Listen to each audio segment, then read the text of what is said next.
امام سجاد علیہ الصلوۃ والسلام، اللہم صلی علی محمد و آل محمد،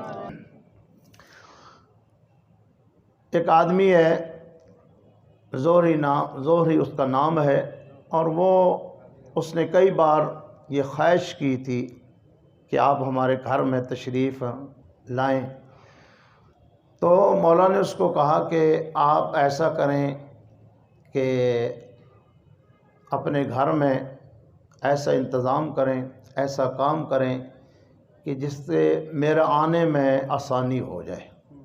وہ کہتا ہے مولا کون سا ایسا کام کروں کہ آپ کے آنے میں آسانی ہو جائے گی؟ وہ کہتا ہے کہ امام کہتے ہیں کہ آپ ایسا کریں، آپ جانتے ہیں نا جہاں پہ میرے بابا کا ذکر ہو وہاں پہ میرا آنا آسان ہو جاتا ہے، وہاں میں پہ آ جاتا ہوں۔ تو آپ کی خواہش ہے کہ میرے گھر میں آئیں، تو آپ یہ کام کریں کہ وہاں مجلس اعزا رکھیں۔ یعنی معمولی کام نہیں ہے مجلس اعزا، مجلس اعزا رکھیں اور میں انشاءاللہ اس میں آ جاؤں گا۔ ٹھیک ہے مولا، میں آپ کے کہنے کے مطابق عمل کروں گا۔ اور اس نے اپنے گھر میں مجلس کا اہتمام کیا، اور جب اہتمام ہو گیا اب انتظار میں ہے کہ مولا آ جائیں۔ اپنے دروازے سے باہر نکلا ہے تو دیکھا کہ مولا دروازے کے اوپر پہنچ چکے ہیں۔ بڑی عزت احترام کی، آ کے اپنے مولا و آقا کو بٹھایا ایک جگہ پہ، مخصوص جگہ بنائی تھی وہاں بٹھایا۔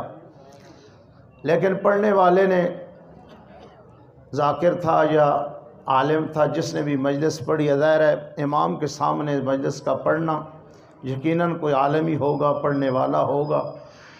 تو اس نے فضائل بھی پڑھے اور مصائب پڑھے۔ جب مصائب پڑھے نا اس نے، اتنا گریہ ہوا، اتنا گریہ ہوا۔ امام سجاد علیہ الصلوۃ والسلام جہاں بیٹھے تھے، اس گریہ جب بلند ہوا نا تو وہاں سے اٹھے اور وہاں پہنچ گئے جہاں مومنین جوتے اتارتے ہیں، یعنی دروازے کے اوپر۔ اب مجلس مکمل ہو گئی، مجلس کے بعد بھی گریہ ہو رہا تھا۔ اب وہ شخص کہتا ہے کہ میں نے دیکھا کہ امام نظر نہیں آ رہے، یہاں بٹھائے تھے، مجلس کے بعد اب مجھے نظر نہیں آ رہے۔ کیا دیکھتا ہے کہ وہاں دروازے کے اوپر امام بیٹھے ہیں اور رو رہے ہیں، اپنے بابا کے غم میں رو رہے ہیں۔ تو وہ شخص دوڑتا ہوا گیا اور کہا مولا آپ یہاں بیٹھے ہیں؟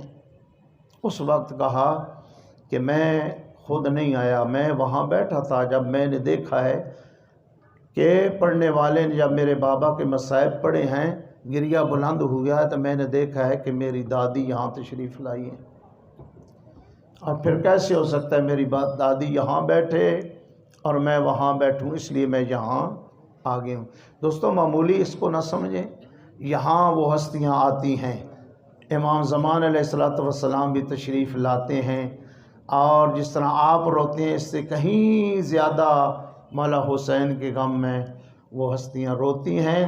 لہذا آپ کی توجہ پڑھنے والے کے اوپر ہونی چاہیے، وہ جو پڑھے اس کو سنیں، سمجھیں، عمل کرنے کی بات ہے، اس کے اوپر عمل کرنے کی کوشش کریں اور متوجہ ہو کر بیٹھیں۔ یہاں بھی آ کے آدمی مولا کا مصائب ہو رہا ہو تو متوجہ نہ ہو، بس بدقسمتی ہو سکتی ہے۔